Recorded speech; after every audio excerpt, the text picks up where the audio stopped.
On the last day of messmas. What's up, Victoria? It's the last day of messmas, which means this is my last video of the year. What I wanted to do on the last day of messmas is just to make a video of us like getting ready together, whether you're going somewhere or not, just to spend a little bit of time together. Because I know that Christmas Day can be stressful, hectic, lonely, busy, too many people, frustrating, not even a holiday you might be celebrating. And so what I'm trying to do here is just to create a space for us to spend some time together and put on makeup. The hair situation today, I can't. It's like my hair needs to be washed and I just simply refuse. I might need to put it up in a ponytail. The claw clip is not doing it for me today. I hope you are all well and you are all safe. If you are celebrating Christmas, Merry Christmas. If you are not celebrating Christmas, happy December 25th to you. So before I start putting on makeup and like getting too into everything, I just want to say thank you so much for being here this year. This may have been the hardest year of my life. Really taking the time to consider it, this has been maybe the worst mental health year of my life. This has been an incredibly hard year for me and so many people, and I have felt down the whole year. Like, it has not felt good. I just feel like this year is the year I've seen the least humanity in my whole life. However, being here on YouTube has been quite the delight, and I'm really glad I continued to post consistently, even if it was like more sporadic than it had been in previous years. I'm really glad I kept up with it. I think it was something that kept me focused and kept me going, and the people in the comment section, or even you silent people who just like the video and go on your merry way, spending time together has been really important to me this year, even though it's like this virtual thing. It's been like obviously some incredible highs. I got to see Cam this year. I got to go to Creator and Friends this year. I got to visit Hannah this year. I got to spend another year with Tiff and the Ominous Child. It has been all good for those reasons. It's just been a very hard year. So if it was a hard year for you, I just want to tell you that I'm proud of you for making it here. I know that this is that's an obstacle in and of itself. So if you are here December 25th, 2025, and you made it through this year, I'm proud of you. If you've been putting a lot of work in and doing activism this year, thank you for doing that. It's very hard work, and I really am grateful that there are people like you in this world doing it and helping people that need your help. Ultimately, what I'm here to do is say thank you for being here with me this year. From the bottom of my heart, I truly mean it. Thank you for being here this year with me. I needed you this year. If I have been here for you in some capacity this year, just to be someone that you can listen to while you space out, I'm happy to have been here for you as well. So let's just do some makeup. Why don't we? I did ask for some questions on YouTube, the YouTube post page. I really don't know what to call it. And I also asked on Instagram today, so I will be answering questions as we go. Just like get chatty, get ready with me. I'm gonna pull up the questions. Also, you know what's so funny? As I ordered groceries today, specifically, well, I ordered like a whole bunch of groceries, but what I really needed, what was the inciting incident, was that I needed powdered sugar. You know what I forgot to order? Powdered sugar. I sure did. So then I had to place a second order and buy more things. I'm heading over to my post section, and if you missed it, don't worry about it. There's plenty of time to ask questions. There'll be Q&As in the future. I'm just gonna read the questions. I'm not going to like say who they're from, even though you could go to this post and see who it's from. This person says, I'm someone who works in the social change space. As someone who stays informed on current events based on your constant pinned comment, how do you find joy and rest in activism or social justice, especially in times like these? Oh, well, I think that's been the real balancing act for me this year. Like, I don't know that I've done it well. It's been a real hard thing to navigate.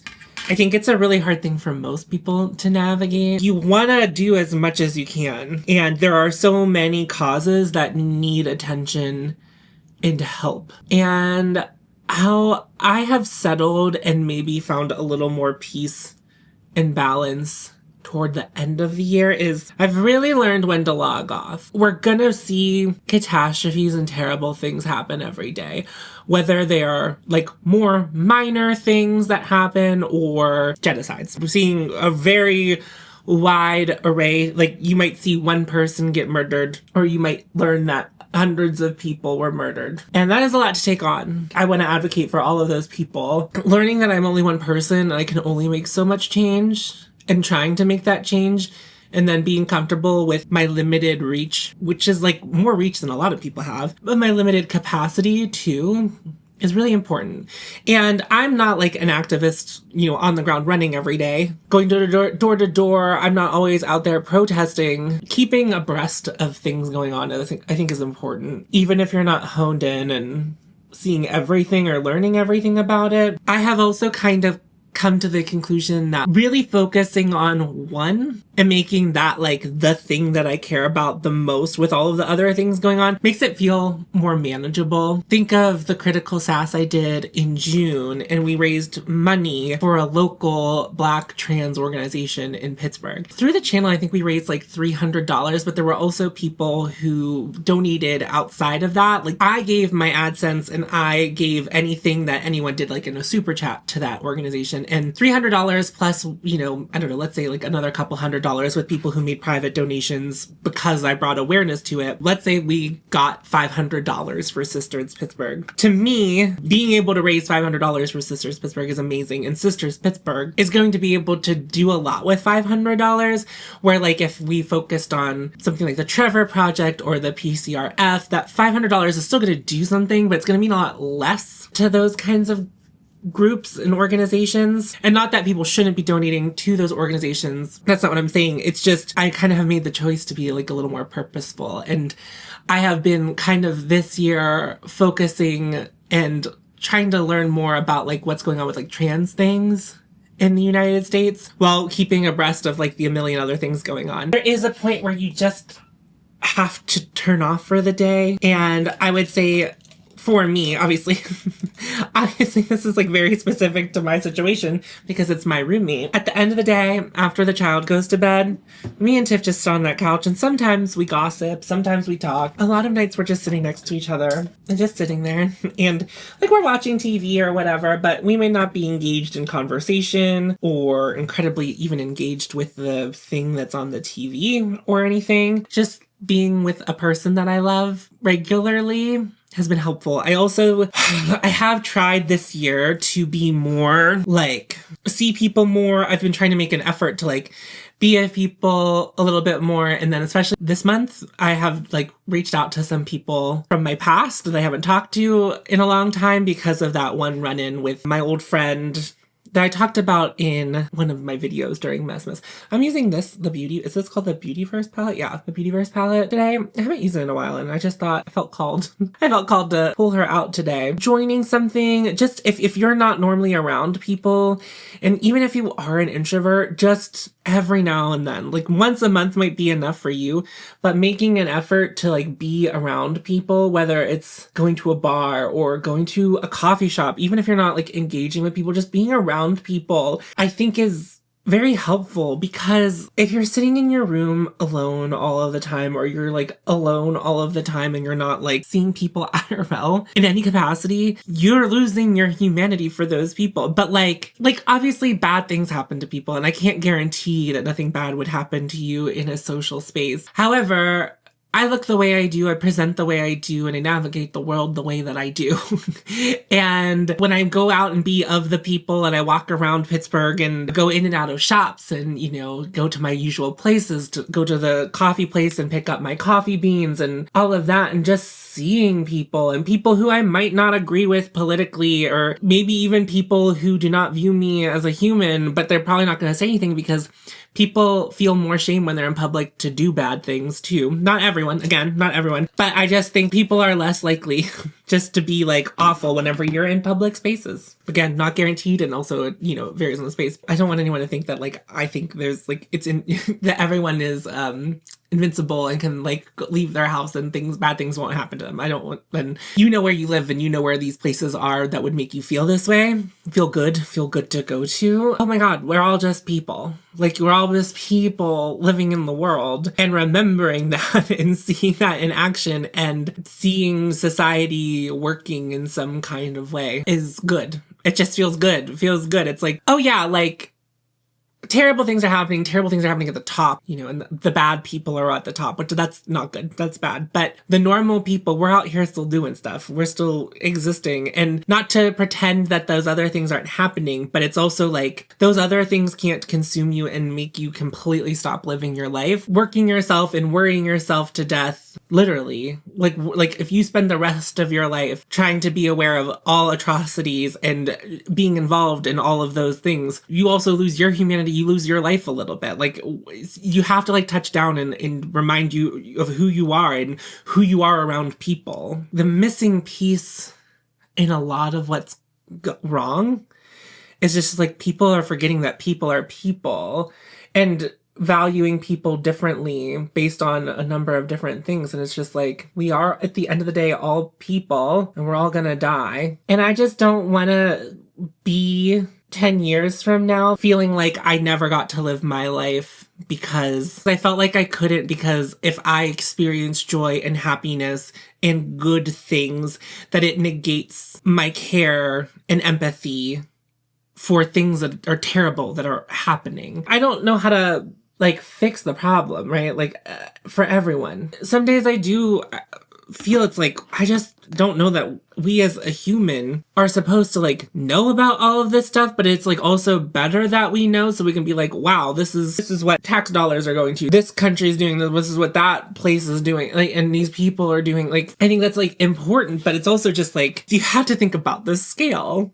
Right, and that's going back to like wanting to help Sisters Pittsburgh or any other local organization. I can do more for my community here than I can internationally. I could do some things and I want to bring awareness and have people pay attention to those things, but ultimately, like, I can do the most here. That's it. That's it. And as long as I feel like I'm doing what I can in the capacity in which I can, I don't think it behooves me or anyone to feel guilt about what you can't do. And I think that's maybe the cycle that some of us get stuck in whenever we see the terror, the horrors persisting. I can't do anything about it. I can't do anything about it. It's like, well, what can you do? What can you do today for you? What can you do today for your neighbor? What can you do today for your GSA? Like, what can you, like, do you have a trans friend? You know, who can you spend time with? Like, are there elderly people that you can, you know, it's just like, what can you do? I'm not saying doing these actions to like make yourself feel like a good person, but like touching people, hugging people,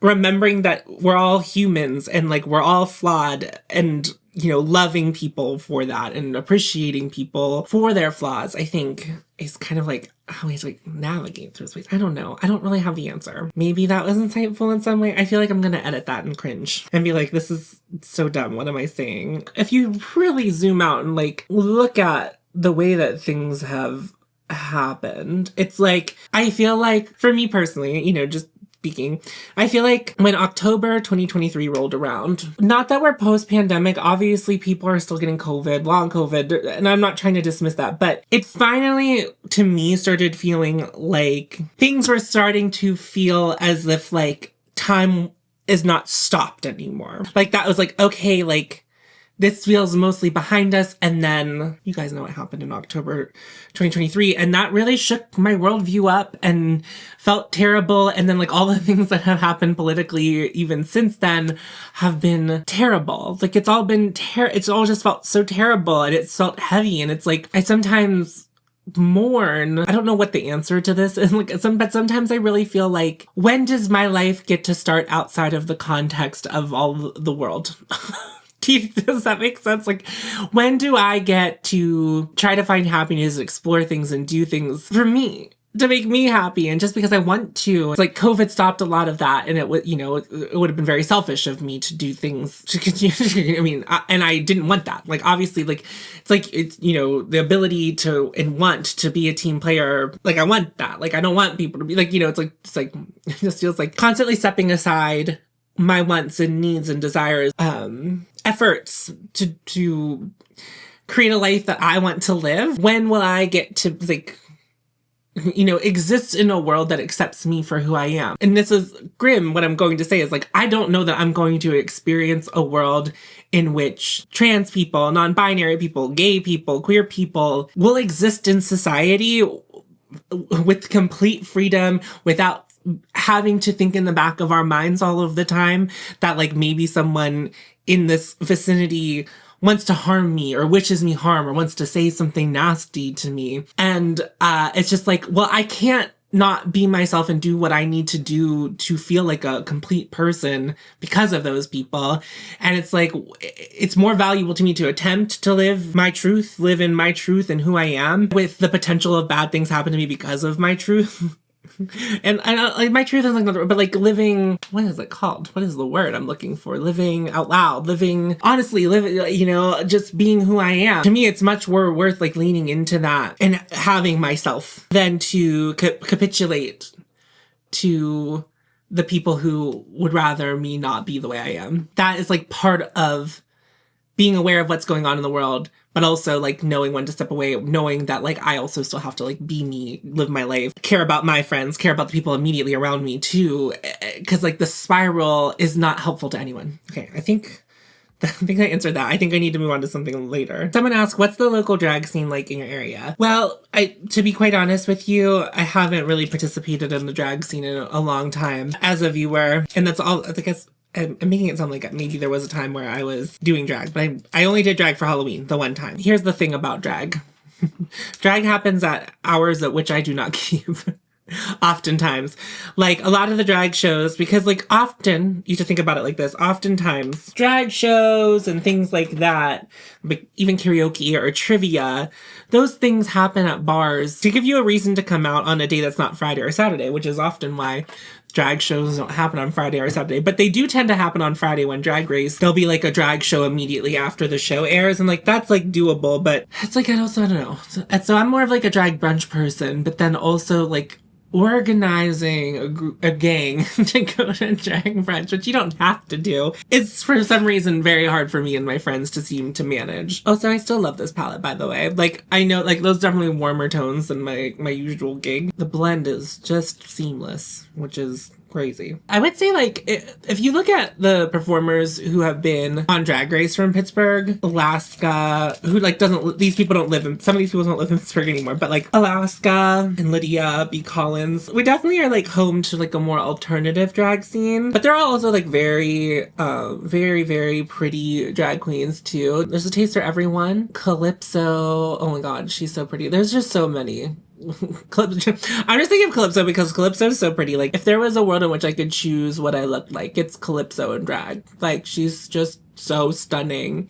She's so stunning. Like, I remember when she came on the scene, she would look great when she first started, and she just, like, continues to look better and better. But she's, like, not, I guess, what you would consider alternative queen. We had a lot of comedy queens, too, and I don't know. It's a very good drag scene, I would say. And there's like a legacy of that you can see on Drag Race. Like, Lydia was just on season 17 and she did very well. She also was just on All Stars. I've not actually seen Lydia live. I actually have seen Lydia live. I just like didn't know that I was seeing Lydia live. Whenever Chapel Roan performed here was that last year? Lydia was one of the openers for Chapel Roan. But like, again, I don't really participate in the nightlife of it all during the week.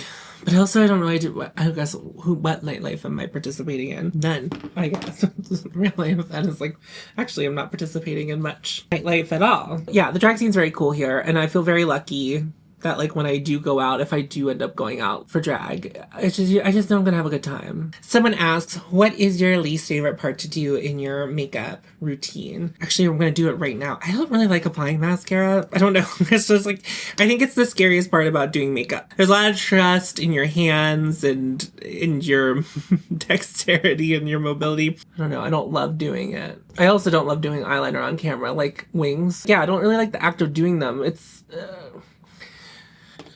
complicated makeup, complicated steps of makeup, like doing a wing, which is like, a lot of people can do a wing successfully, but even doing a wing, it's sometimes doing a wing I think sucks the joy out of. It's like, there's some people who are so good at graphic liner and like they really enjoy the process of locking in. And whenever I do my makeup, I wouldn't say that I'm like locked in. I'm more or less like meditating. And I can't meditate while I'm trying to do something that requires precision. So like anything that requires a ton of precision, which I'm thinking of like eyeliner or like mascara, and it's just like not my favorite things to do. I've gotten over the mascara thing, but whenever I first started doing makeup, like me and mascara were like enemies. It wasn't like I was like getting into my eye all the time. It was just kind of like this, just like I like hated doing it. I hated it. And I just like, I think it took me also a long time to get used to like the sensory experience of like having mascara on your eyelashes. There's different levels to it and different vibes to different mascaras for sure. But like that sensory thing. Also like how your lashes could still be wet and then you like blink and it's just like, I don't know. I feel like I've ruined many makeup looks with eyeliner and mascara, so I really don't like them. Okay, I'm gonna interject for a little bit and then I'll answer more questions. But let's do a little bit of a messmas postmortem. I've actually been really enjoying doing messmas this year. I've kind of like tripped up here at the end, but you know how like whenever you're like planning things, and I was like in the middle of messmas and I was just like trying to figure out how many more videos I had to do and like was writing things down and I like miscalculated. Like I was off by one because you know, you also have to count the day that you are in when you're counting dates and you're counting like videos, and I was gonna film and edit and post a video all in one day and also record some other videos and edit them for future days, and like I just like messed up somewhere along the line.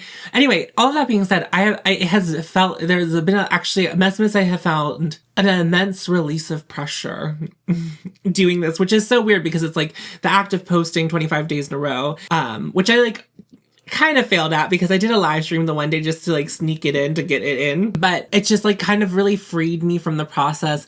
Not that I feel like I'm an incredible perfectionist, but like the content, because there's so much of it, it doesn't have to be as interesting or as well thought out, and just the act of doing it is the project, right? It's just like you're filming, you're editing, you're putting it out. You're filming, you're editing, you're putting it out.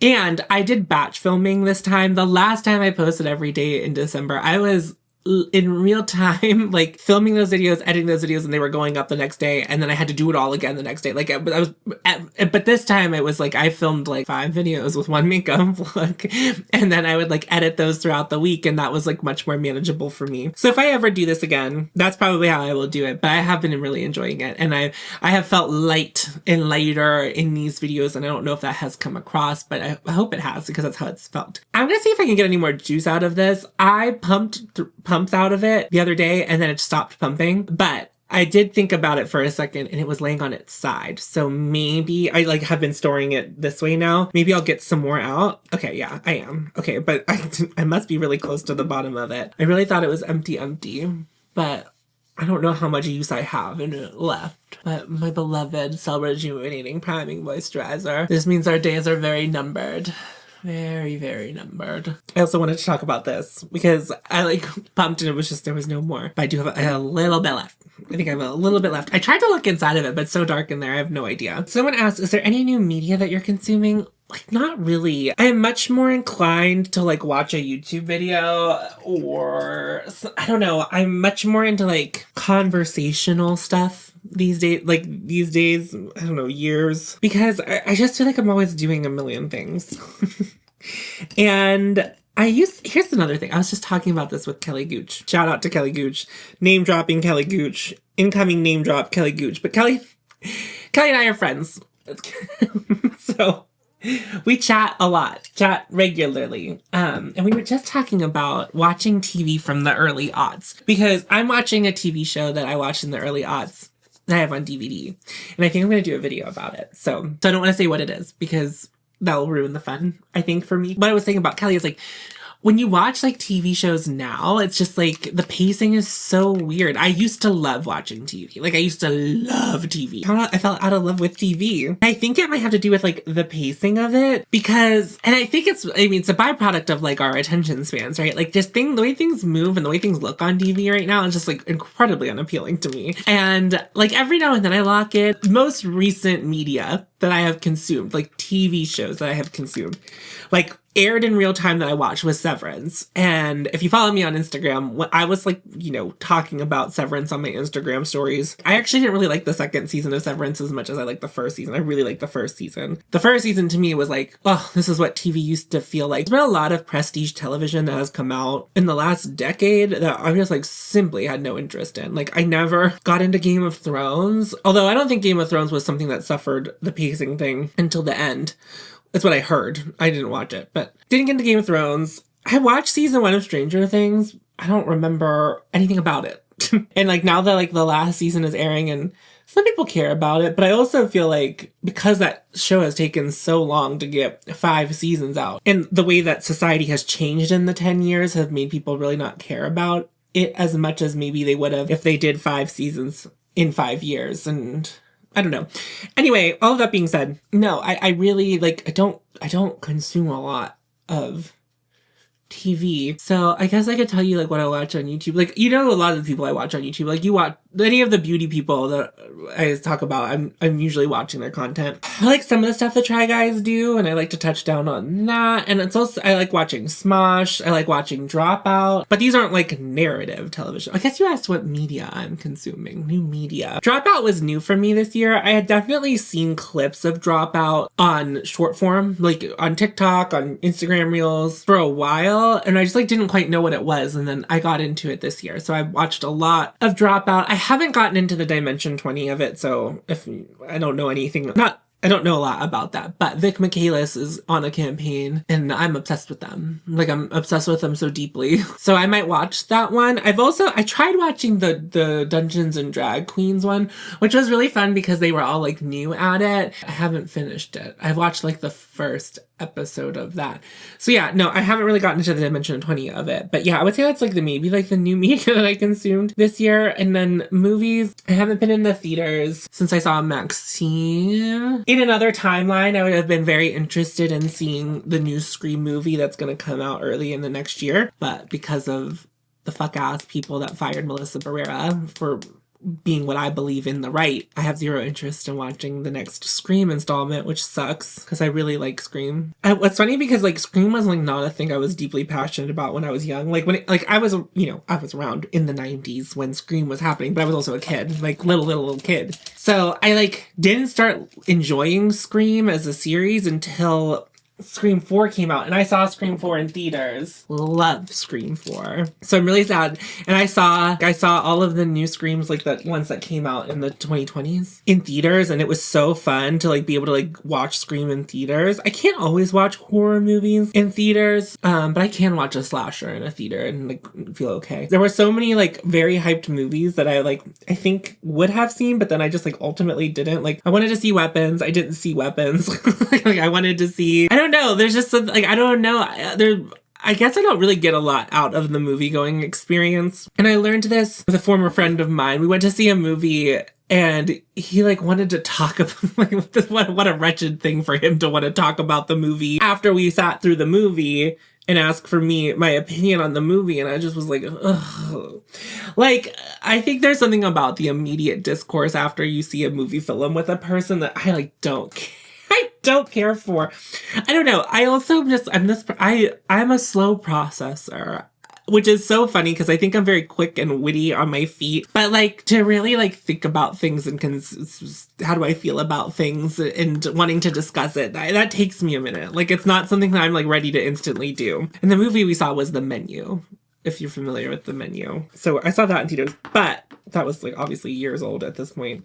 And I just feel like some people also don't really care for The Menu. I think the more seriously you think that their messaging was trying to be, the less you'll like it. Like, it's like social commentary, but it's also like, what if it was just like a silly, funny movie? And that's how I took it. I mean, it's not, I mean, I guess it's a horror film, but it's a horror movie film. But like, it's like, I think it's funny. And not all of it. Like, some of it's scary, but like, it's like mostly kind of funny. Because I need to buy a new Intuition. It's getting bare bones in there. The goop is not all technically gone, but I don't know that I want to use all of the goop that's left. It's like dirty. with my facial hair with bristles and riot hairs, and it's just like, I think I deserve a nice new one. That's how I feel about it. Someone asked, what's the most used yet not shown makeup product that I used this year? I don't think that they were asking like, what have I been hiding from you, because I don't really do that, but like I definitely use makeup off camera. Like it's the point whenever like I use something every time I do my makeup, I just like assume that you guys know. Like I don't normally, like when I contour, I don't usually like bother to stop and tell you what I'm contouring with, because at this point it's the same two products. So I'd say like maybe contours and the Givenchy powder. Kind of boring answers. Also, the Trixie setting spray, well, both Trixie sprays I used a lot of this year, like off camera and on camera, but there's not been like any kind of like secret thing that I don't know, that's not really what this person was accusing me of. I think they were just like curious, is like, what's a product that like we don't maybe hear you talk about that you do use a ton? And it's just the stuff that I've used so much on my channel now that perhaps it's become a little bit passe for me to even like mention them as a thing that I'm using. So the next person asked if I'm watching Heated Rivalry or if I've read the book. And I did read the book. Keep that in mind as I say what I'm going to say. I'm not really bothered by the smut of it all, but I've only read the book. But there's no story. It's just people. And if you want to read about people, you can just read about people. You know, like if that's what you're into. Heated Rivalry does this thing that I just don't care for in books. I don't read a lot of books now. I don't know. I don't feel like I should have to feel guilty about the way I spend my free time. And if it doesn't include reading, I don't think it makes me a less smart person. And I know that none of you are accusing me of that. But like, I think there's always this instinct with people who maybe read less or, you know, maybe don't make the time to read often, that it's like, they're anti-intellectual because they're not reading and experiencing that art form, or, you know, reading nonfiction or whatever. But like, it's just like, I don't know. I just don't have time for it, right? It's just not. And I've listened to audiobooks occasionally, like when I'm in the mood, but I'm not always in the mood. Like I can listen to one audiobook in a whole day and then listen to 20 minutes of another audiobook and like never want to listen to an audiobook again. It really ebbs and flows with me when it comes to reading. But when I was a kid, I used to read a lot because my aunt, not that I was like trying to be like her, I just thought it was cool that she read, and she like is, well, you know, when you read, you are immersed in these environments when you're reading fiction. I guess that could happen in nonfiction too. Whenever I was in high school, I took classes at a community college as well as taking high school courses, and my aunt would pick me up from the college. Like my mom would drop me off, and then my aunt, because she didn't work during the day, she would be the one who picked me up after my courses. And basically I started like reading because of her, because she was always like, well, reading more for pleasure. I would say I started reading really in earnest more for pleasure at like the age of 15 because of her, because like she would read something and then she would recommend that I would read it, and then we would talk about it. Like, and that's what we do, because she's hard of hearing, and so she reads books instead of watching TV, because it's just like easier for her to do. But we would talk about the books that she read, that we both read, but she recommended. And then because I'm a young queer person, I started reading young, like coming of age novels. I have brushes everywhere. They all need to be washed. I thought I had one of every kind that I needed in this cup, but that is not the truth. That is not the truth, Ellen. I think because I've read coming of age books, and I also experienced being queer, and also have experienced being queer running around behind people's backs, kissing people, and like, you know, having attractions to people and whatever. Like I've done all that. I've done all that. And maybe the NHL is not the big bad thing that I'm trying to like keep this information from, but like it's very been there, done that. I mean, maybe without, maybe much less sexual tension. Maybe, I don't know, like like I've done that, and the stakes are too low for me in that book. I know nothing about the show. The show could be adding context that the book just doesn't have. Like maybe, I can't imagine this based on what I've seen about the show, but maybe the show is enriching the story with things that the book just like simply doesn't have. I read the book in like 2 days. It's smut, so it's not like the hardest read. It's like enemies to lovers at its very core, and I think that this whole thing started as fan fiction. Maybe not fan fiction, maybe fan fiction. And yeah, it's not super well written, and I didn't get my rocks off to it either. I'm not sure that's what other people are getting out of it. That's like the vibe that I'm getting from it. But like, I don't know, I've seen men fall in love enough. Not enough. Like, it's not like I never want to see it again. It's like tale as old as time. I've seen the story already. And I think that was my big problem with reading the book. And maybe they added more, but when I read the book, it didn't feel like the NHL, it almost felt like there was no risk of them getting caught. And there was nothing interesting about it. And I hope I'm not accidentally spoiling anything, because that hasn't happened in the show because I'm not watching it. So like vague spoiler alerts, but I also don't know if they're following. The fact that they've gotten 5 episodes out of that book is actually crazy to me, because they could have told it in, I don't know, 30 minutes. Like it's not very eloquent, as Michelle Visage would say. It never felt like they could actually get caught by anyone who would actually like reveal their secret. Like they like do stuff in public a couple of times. Not like, I don't think they ever like fuck in public, but they like kiss once in public, in a sort of public place. And it's just like no one was around anyway. So it was, and there was like never a moment where like there was a close call or anything. They're just like, what? There's just like, what? Okay. And so they make it to the end of the book. The worst thing that happens is like the one guy, this will definitely be a spoiler because this happens at the end of the book. They get caught by, what's his face? Shane, is that his name? The Canadian, the Asian Canadian guy. They get caught by his dad kissing. Are they kissing? I don't think they're fucking. I think they're just kissing. I'm gonna bleep this a lot. I'm gonna edit out the word a lot. Maybe they're on their way to fucking. Was it a blow? I truly don't know. But they get caught and then it's immediately resolved. There's no tension in the air. And I bet if they like makes it to air, if it is in an episode of the show, it'll be like a cliffhanger and then it's immediately resolved. What you need to know is that it's immediately resolved. Shane keeps inviting Ilya to his like fancy cottage in the middle of nowhere where they'll never get caught and he can spend a couple weeks with him and they can be lovers. I do have the time and I'm going to talk about it because you asked. So sorry to anyone who's not watching Rivalry or has not read the book. Context. This is a book in a series, but my understanding is that like the books, there's like some overlap in them, but the characters aren't exactly the same. But something that happens in the first book is, I guess, the first book in the series, because Heated Rivalry is the second book, but the first book is different characters. The one person wins the Stanley Cup and then kisses his boyfriend. And that it all, I guess that's what the first book builds up to. In Heated Rivalry, they see that happen and then that changes everything. And all of a sudden it's like, oh my God, one gay kiss happened in the NHL and now we could be lovers, guys. We could be lovers.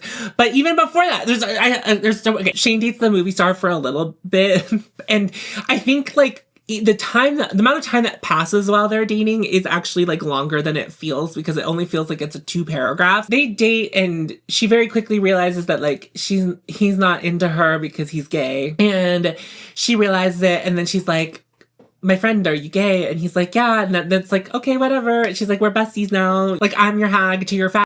Like, it's like really the vibe. It happens so quick, no stakes. The good writer would have kind of portrayed it where like that would have been left up in the air and there would have been time for that to breathe, to maybe think that she might go tell someone that he doesn't want to know, but it doesn't, because she's just like, oh my God, it's my secret, we're besties, and then like every night, like first of all, like, there wasn't even enough development in their relationship to even feel like they should be friends that they're at, because it's just so quick, it's a whip snap. And then I think the thing that fucked me off the most is that for some reason this author in this book really equates eating ass to being the ultimate act of love. So these people, these people have been for years, 10 years, I don't know, maybe 8, I don't know. It's a long time. Between 7 and 10 years, they have been one another or whatever. They've been having their little affair, if you will, on the side. Whenever they're amping up, they're falling in love with each other. And you are, by the way, there's no mystery because you're omnipotent, like the author, you're reading, like, you know everyone's thoughts. What's that, omnipotent? You know, like, what everyone's thinking. You already know they're in love with one another. And Ilya goes to, like, eat Shane's ass. And it's like, oh man, I was going to tell him I love him, but here I am eating his ass for the first time. And Shane's like, oh my God, getting my 8. Must be what love is. And I was like, it's been 7 years and you haven't eaten ass. There's not been a rim job. I don't know. Like usually that's like starters. Like I don't like what do you mean? It's like such a crazy. I understand, but like that's how I felt. I was like, this just feels like where I just can't believe that they're that far in. And like I guess it'd be one thing like if they just like didn't acknowledge it at all. Because like some people do not like eating ass. Some people do not like their ass being ate. I don't even know how much of this is going to be in the video. But like, you haven't tried it? You're 7 years in. You guys have been for this long and you haven't tried eating ass. Well, it doesn't sound like it's Ilya's first time eating ass. It's definitely Shane's first time getting his ass ate by Ilya, and that feels crazy. There's briefly a person who's like attracted to Shane that's gay, that's friends with the movie star, whose name I don't know because she was really irrelevant. That could have been interesting, but like that doesn't go anywhere. And then also I think Ilya comes to the nightclub when that all happens. I don't know. The stakes have never been lower. The story has never been less interesting to me. So yes, I have read the book. No, I haven't watched the TV show. I have been told I should watch the TV show. I've heard that Ilya's butt is amazing. And so I do want to see it. Hannah texted me that it was globular. Anyway, so she was like, I think you need to see it. And I missed the days of Tumblr because I would have seen that ass already. But I don't know. I guess I am kind of curious to see if the show is like fleshed out. It's fleshed out a little bit. So it's like there's a lot of flesh in it, but like, you know, is there a story? Because I didn't really feel like the book had a story. I got a lot of questions about the cheesecake. I don't really know what you want to know about the cheesecake. The TLDR on the cheesecake of it all is that my mom started making it for Thanksgiving and people really liked it. Also, my mom has never eaten this cheesecake that she was forcing me to make for everyone after she decided that she didn't want to make it because it sucks to make. And that's what I tried to impart to my brother, who then made it and was like, wow, this sucks to make. And I was like, of course it sucks to make. There's this like apple cheesecake, and then there's this like Reese's cup cheesecake. And it's like a thing. TM, like for my family. Like, I don't know, they like it. I don't know. It's not really that interesting. The TLDR. Honestly, really not that interesting. Oh, I forgot. Okay, Make Beauty sent, they launched new shades of their concealer, but they sent the brush with the concealer. This is nice. Well, I mean, I haven't like used it yet, but it's like heavy. It's a weighty concealer brush. I just thought you should know that. What highlighter do I use? I want to use a HINDASH highlighter, I think. I don't know if it was my last video, but a video I posted on this side of messmas where I said, Daddy, help, to HINDASH. He asked me for my address. I got a shipping notification. So something's coming. Daddy? Thank you, Daddy. He probably hates He probably hates I'm calling him Daddy. I get by making my friends uncomfortable. And I've always said that. What are you looking forward to in the new year? I feel as though that when the new year starts, that I'm hoping, as a group, as the group project of humanity, I hope we do feel like a little bit of a reset. With all the stuff that Trump has been up to this year, it has been really hard to calibrate and find your footing. And with all the stuff going on globally, it's been really hard to like find footing. I feel like I have my footing better now than I did all year. And I'm hoping that other people feel that way too when the new year starts. And I don't know that that means that like something has to happen like immediately, Jan 1, you know, but I just hope that more people in this 2-week period where a lot of people are off, not everyone, obviously. I know there are a lot of people who work retail and have jobs. Like I only have Christmas Eve, Christmas Day, and then also New Year's Day off. So I like this 2-week period, and everyone's kind of like hazy, kind of just checking out. Yeah, check out for a little bit. Like don't be completely unaware of what's going on, but like take some time, check out a little bit. January 1st, come back and be like, okay, here's what we're doing. And I just hope that that's what happens. There's a potential girls trip to New York City, like early next year. The details have not been worked out, but there's a potential girls trip, which I'm looking forward to if it happens. But if it also doesn't happen, that's also okay. There's talks to get the girls together in New York City, meaning me, Hannah, and Kelly. I try to visit Cam in the spring. We haven't really talked details about that in a minute, but it's certainly my turn to go to her. And I've never been to Atlanta, so that'll be fun if that happens. Hopefully I can make that happen. Hopefully we can figure that out. Maybe I'll go from New York to Atlanta and then back to Pittsburgh. I don't know. Maybe we'll see. I've always dreamt of doing that. This is such a weird dream of mine. Like, well, I guess I kind of did it in September, but like I meant like something more. So like I've always thought about like, wouldn't it be fun to like go to one place and then go to another place and then come home? Just like I don't mean driving, like it'd be fun to go to New York and then go to Atlanta and then come home, because it's like 2 trips in one. Because it's like, I don't know why I romanticize it for some reason. One day I would like to go to Europe, and it's like when you go to Europe, it's like you don't just go, like I wouldn't just go to like the UK. I wouldn't go to London for a whole week. I would go to like London for like 2 days and be like, okay, I've seen a little bit of London, and I'd be like, well, now I'm over here. Where am I gonna go? You know, I'm gonna go to Amsterdam. I'm gonna, you know, I want, but like the American version of that. Like, you know, that's like what I'm kind of romanticizing here. Also, maybe I'll watch Heated Rivalry and do a video. Maybe I can get some, contributions from Hannah and Simbri. Back to the media question, because music is media. I've been listening to a lot of Dusty Springfield. I'm like familiar with some of her work, but I've been like listening to her catalog, and wow, what a singer. Like she has a very specific voice, and she's not really like a belter, but like the vibe is there. And I've been really liking listening to it. Like Son of a Preacher Man was what I had Son of a Preacher Man stuck in my head the one day. And so I listened to that, and then it just kind of started playing other Dusty Springfield songs. So I was like, wait a minute, I think I need to like live here for a little bit. You don't have to say you love me. Are you kidding? Are you kidding? Spooky? Spooky! You know what Dusty Springfield? Well, I don't know what her voice... Is she alive? These are things I do not know. Okay, she died in 1999. A missed opportunity, I guess, for all of us. It's like she would have been so good on trip-hop music. But if I'm thinking like Portishead. Her voice would be so perfect for that. Gotta love her. So yeah, I've been very into Dusty Springfield. And my friends, this is the final look. So I'll leave details of stuff in the description box down below, but this was really meant to be like time for us to hang out as Hodies, as Victorias. I will leave you with this. I don't know 100% if it's going to happen, but there is a potential for me to do a collaboration next year. It's not a makeup brand, but I think you will like it. And it's very cool. So the details are still being worked out, but I wanted to leave you with that because it's kind of exciting. I think it's going to be really fun. I reached out to someone and I was like, hey, do you want to do something together? And she was like, I'm very busy. Can we circle back to the early next year? And I said, yes, absolutely. So it wasn't something I was trying to get done in this month. It should be something that happens like in the first quarter of next year. And it will be very exciting. And I'll tell you more details whenever it comes. So there's something for you, but then something for me.